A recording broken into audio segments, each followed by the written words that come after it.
Okay guys, it's New Year's, new idea. I've done something really crazy on my car, something really unique and different. I attempted for the first time and it looks absolutely amazing. So let's jump right into it and let me show you what I did.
Finally done guys. Was a new idea, was a new experience, and it was so much fun. It was really crazy how it's done.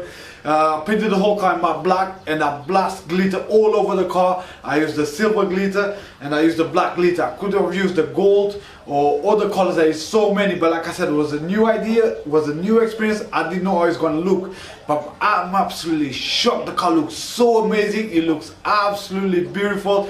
It stands out from far, a completely different car. So this is a New Year's idea. So this year I will bring so many ideas, and this is what right now was completely crazy. So it's time to get the car out and let me show you guys what I did.